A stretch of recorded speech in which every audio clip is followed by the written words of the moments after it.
नमस्कार, पाला की जय जोहार। मैं हूं दिलीप सिंह और आप देख रहे हैं टीएस डिजिटल न्यूज। छत्तीसगढ़ में विधानसभा के लिए मतदान हो चुके हैं। 3 दिसंबर का इंतजार है, जो अब कुछ ही दिन शेष रह गए हैं। पिछले वीडियो में मैंने जांजगीर चांपा विधानसभा की बात की थी। इस बार हम अकलतरा विधानसभा की बात करते हैं। भाजपा से सिटिंग एमएलए सौरभ सिंह हैं, वहीं कांग्रेस से उनके भतीजे राघवेंद्र कुमार सिंह अपना भाग्य आजमा रहे हैं। ऐसे में चुनाव बड़ा दिलचस्प हो गया। चुनाव जब अपने प्रारंभिक चरण में था, तब लोगों के बीच ये चर्चा चल रहा था या लोगों का माहौल बनाने का प्रयास चल रहा था कि चाचा भतीजे के आपस के लड़ाई में कोई तीसरा चुनाव जीत जाएगा। जिनमें जोगी कांग्रेस का नाम लिया जा रहा था, उसमें ऋचा जोगी प्रत्याशी हैं, जो पिछले बार बहुत कम अंतर से लगभग 1800 वोटों से पिछड़ गई थी। बहुजन समाज पार्टी से विनोद शर्मा थे और आम आदमी पार्टी से आनंद प्रकाश मीरी, जो क्षेत्र में दिल्ली के मुख्यमंत्री केजरीवाल और पंजाब के मुख्यमंत्री भगवंत मान को भी लेकर आए थे। उनके अलावा 3-4 विधायक भी वो क्षेत्र में घुमा डाले। तो इन तीनों में से कोई बाजी मार लेगा, ऐसा माहौल बनाने का प्रयास किया गया। उनके द्वारा कहा भी गया, प्रत्याशियों के द्वारा, कि इस घराने की राजनीति से क्षेत्र को निजात दिलाना है, अलग करना है। परंतु जैसे जैसे चुनाव अपने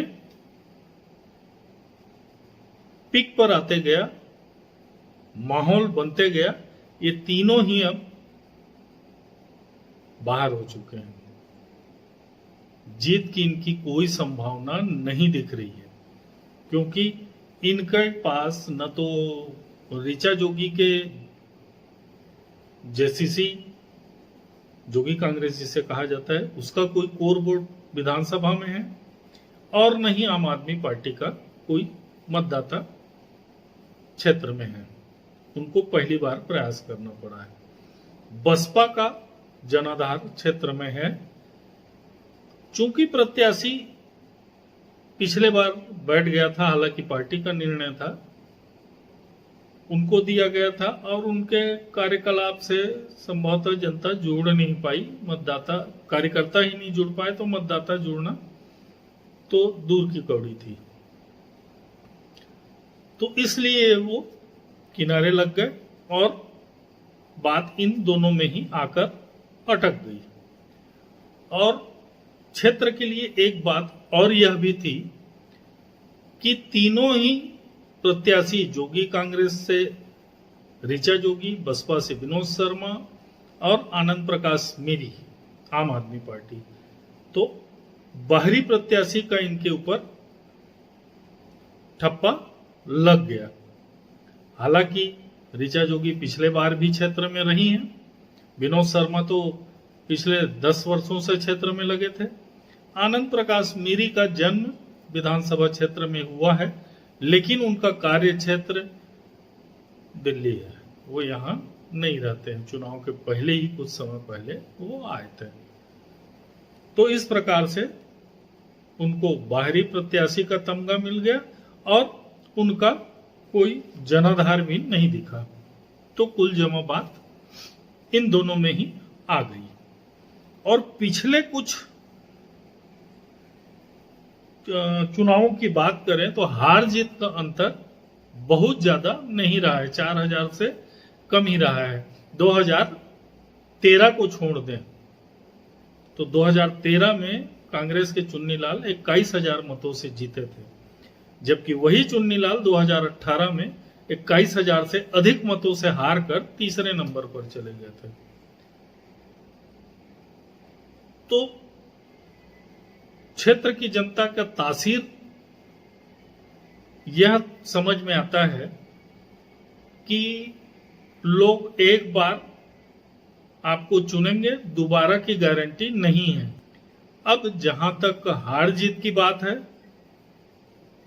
तो मुझे लगता है कि भाजपा का वोट बढ़ता हुआ नहीं दिख रहा है, बल्कि वो घटा है पिछले विधानसभा चुनाव के मुकाबले।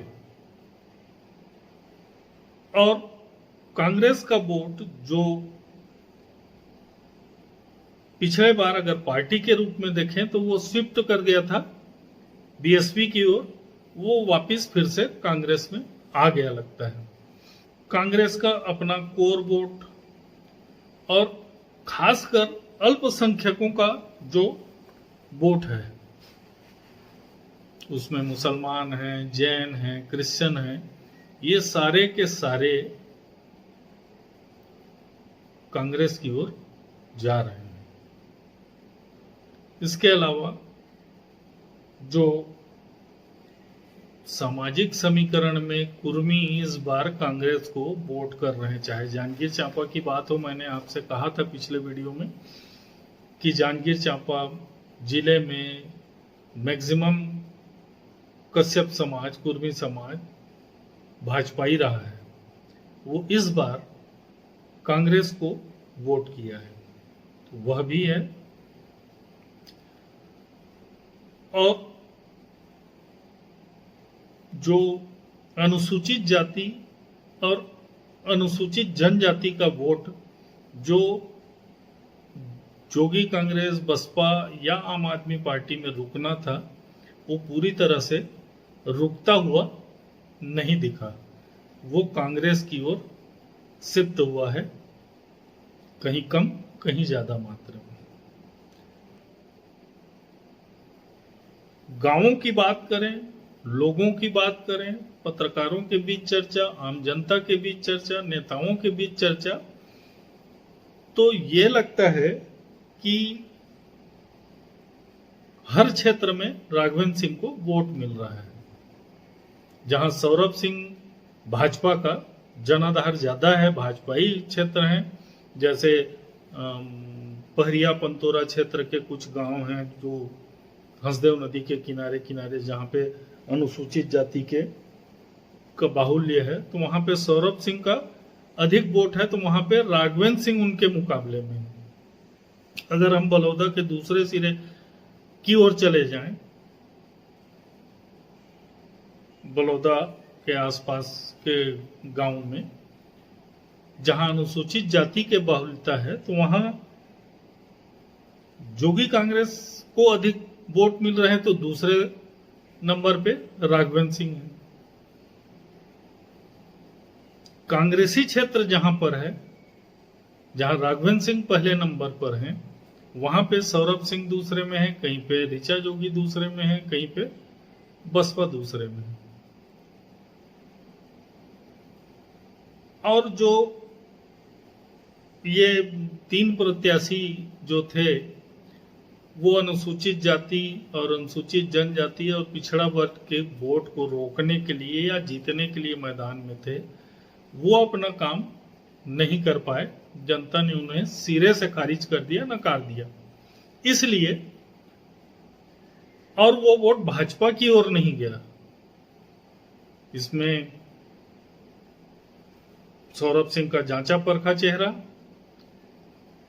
इसलिए उसको नहीं देना निर्णय किया गया।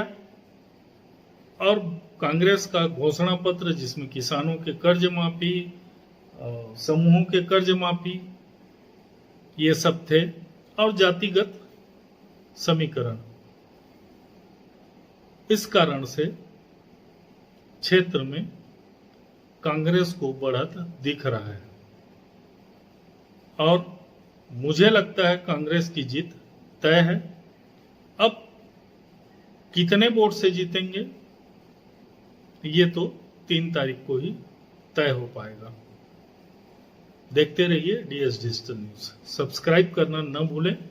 धन्यवाद। जय जोहार।